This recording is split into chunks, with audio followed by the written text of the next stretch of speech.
Hey everybody, Todd Struch, the Horror Nerd again, reporting from Scares That Care Charity Weekend 5 here in Williamsburg, Virginia. And I am sitting here with the lovely and talented Kerry Cahill, who plays Dianne on the hit AMC show The Walking Dead. Kerry, how are you? I'm good. I'm really good.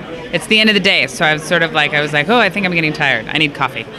Yes, caffeine is also my drug of choice. Oh, yeah. I have an addict. I have a full addiction. Yeah. You and me both. Yeah. So how's the convention been for you so far? Oh, it's been great. Everybody, the fans have been incredible. The people who run it have been incredible. I did karaoke last night. I personally think I did a very good job at Pat Benatar. I heard about it, and yes, it was more than passable. Yeah, I did well. I remembered the video and the dance and the whole thing. Yeah, so yeah, I've had a great time. It's been really wonderful.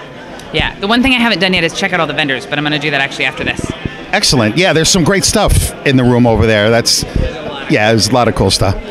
Now, two-part question really. Have you been doing a lot of fan conventions, and what brought you down to this one in particular? This is my third convention, so I just started getting more into conventions because the first two seasons I played, I didn't do them yet. And this one, my convention manager, Emergence Talent, Damien, recommended this one, and what I really love about it is the concept that it's what it says. It scares the care, and so that's something that's really important to me in terms of like when you get a chance as an actor to be a megaphone or a big voice or that you actually are able to have power to help people, and so that's been really important and really cool, and I think that's what I think should bring people to this and brought me to it and all of those things. And Williamsburg's really pretty. It is. It's nice down here. Yeah, it is. So yeah. Cool.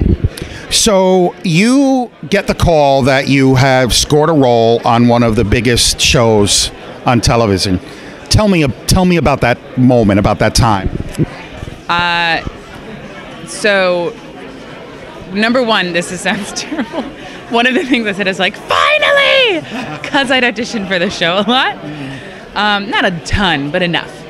And then the other thing that happens is I get really curious because I got a role that isn't technically in the comic books. It's a composite character is what they call it, where it's probably an amalgamation of a few. And but it's The Walking Dead. So the first thing I get from my agent is I did not actually get the role I auditioned for. I auditioned for Gavin. For Gavin, played by Jason Smith. And then they called and said, you didn't get that role, but they want you to play this other role. But they didn't know my character's name. So then I turned into like, great, what am I doing? And then I have to then that became because they're very tight knit for obvious reasons, because things leak and it's not as exciting. Then it became curiosity in terms of like, oh my God, what am I going to do? And what do I this? And what do I that? And then of course what an actor does is also like start like, when was the last time I rode a horse? When was the last time I rode a motorcycle? When was the last time I did this? Because there's all these skills you need in the apocalypse. And I was like, oh God.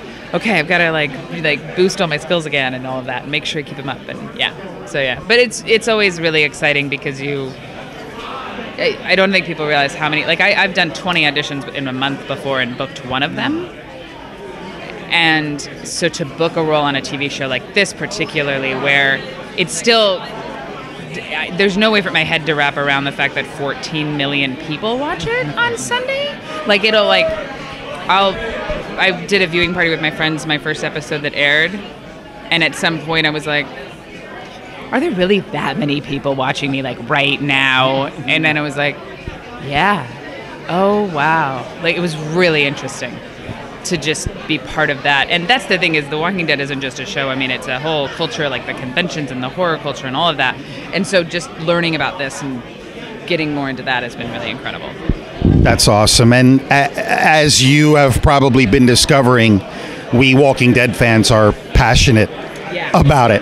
And one of the things that I deal with all the time, I read the comics and I love the show. I love them both, and I have found that I can do that. Have you ever experienced any sort of that backlash about the people who love the comics? I have not experienced as much, but I am really open to critical conversations too about it, because I think it is an interesting thing of how do you create a show from a comic book by honoring it, but switching it up enough so that it's not like, oh, we know exactly what's going to happen. I mean, it's a thing of, and I personally think our showrunners do a great job of balancing that, generally, I think. So it's up for, but I get why, because like there's a couple books in my world that I love, and there's when shows are made out of them or movies, I'm always like, okay, and I'm fair, but it's hard because you love these characters and you love these worlds a lot, and you know them, and so it matters. Yeah, it's really interesting, but I haven't gotten that much backlash. But. Yeah, I've gotten into so many arguments over it. And in the end, it's really silly because I think you can enjoy them both. You can, and I think what everybody has to understand, the way I look at it, they're two completely different mediums, so they can never be the same. It's the same reason that novels are different than the book, like a movie when it makes them, because a movie is a visual medium, and so you can't, like a comic book and a graphic novel is a very different artistic medium than a TV show, and so you just can't. There's no way they can be the same. Yeah, if they were the same, they wouldn't be what they're supposed to be, because you have to fit it to the medium you have, right? You don't use oil paint to sculpt. Right. It's like that, Yeah. And I try so hard sometimes with some of my friends to explain you really could never film it exactly the way it's written in the comics. It just wouldn't work. No, and it's okay that it won't work, because that's what makes the comic book special, because it's the comic book. And that's why it's a comic book, because that's the way that story works there, and it has to work there, and all of those things, So I tend to think we have to respect the genres and the mediums for what they are. But I agree with that. Are you a horror fan in general? Or because I talk to a lot of people and they're like, oh, I'm in a horror movie, I'm in a horror show, but I don't watch anything scary. I can be. So the problem is, the reason I don't watch horror movies very often is because I get legitimately scared. But as I say this, I watch a lot of Criminal Minds. I read a lot of, I actually read some Ursula Le Guin sci-fi that can get dark and weird. And so I'm a horror fan in a way, but there's another side where, I don't watch, if it's too gory or crazy, I'm not always good at that.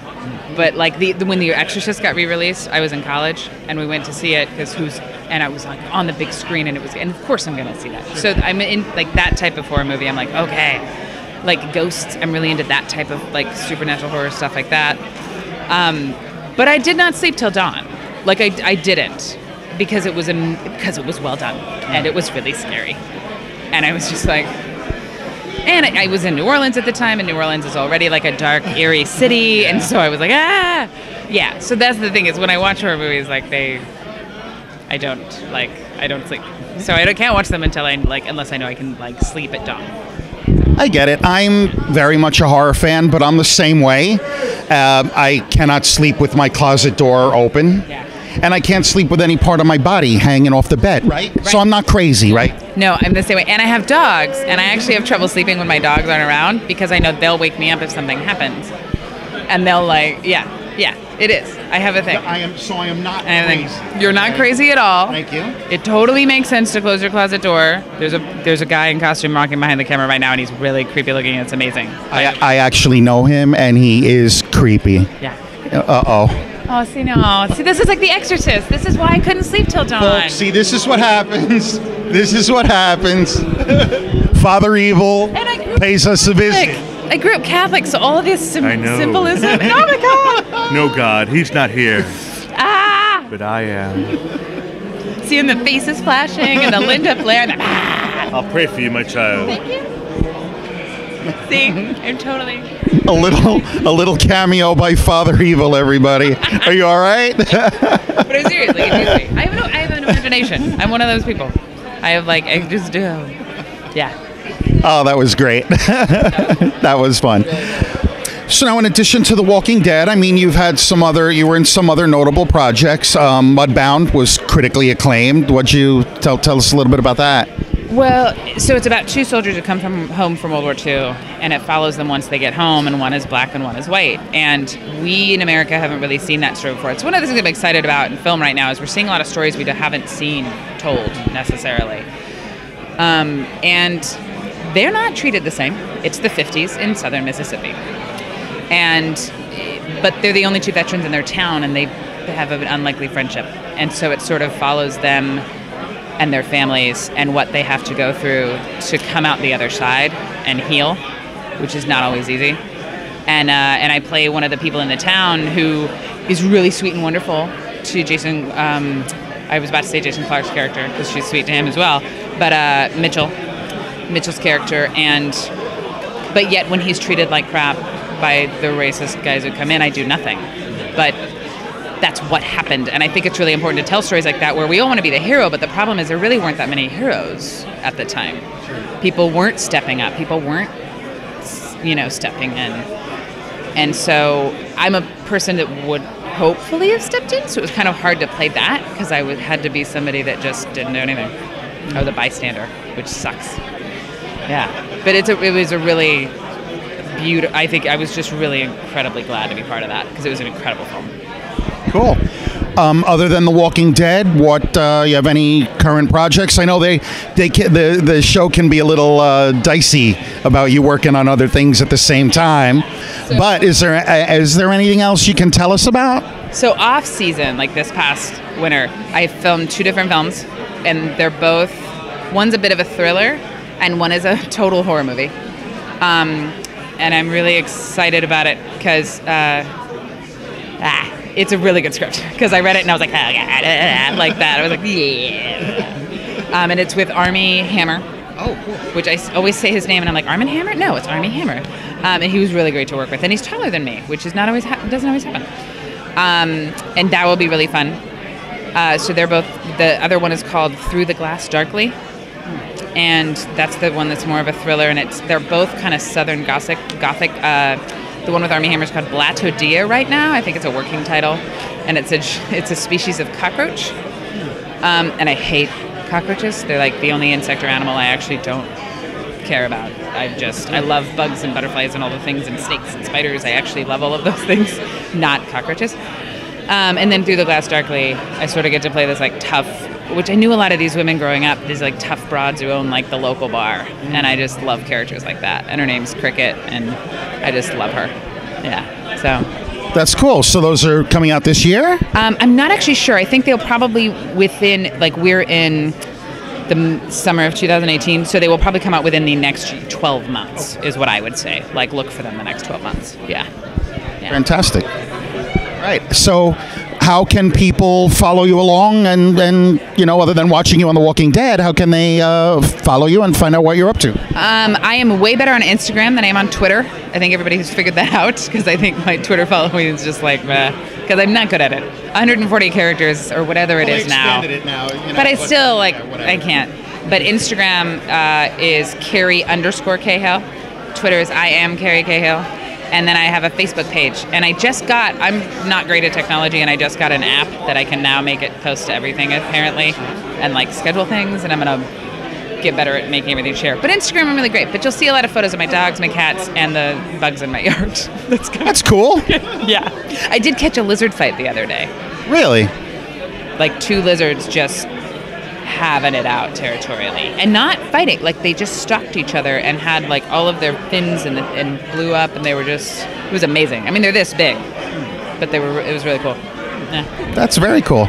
Well, Kerry, thank you very much for spending a few minutes. I'm a fan first and foremost, so I do love watching you on The Walking Dead. I can't wait to see what happens in season 9. It's hard to believe we're in season 9. I know. It feels kind of crazy. But I actually am really excited for it to air as well, because then I can talk about it. Right. Because I'm always like, so much cool stuff happens. I don't know how you do it. I really don't. Or anybody that's even on set or watches it. I would be sued into oblivion because I'd blurt something out. It's a mental training. You're just very click. It's almost like you leave the studio and you're like, what? Nothing happened. I was nowhere. You teach yourself weird amnesia. Yeah. What happened? Oh, I didn't know that. Okay. Yeah. Very cool. Well, best of luck in all your future endeavors. Thanks again for joining us down at Scares That Care. It was great having you. Kerry Cahill, everybody. Watch her on The Walking Dead and follow her on Instagram. And thank you for watching, and we will see everyone in the next interview.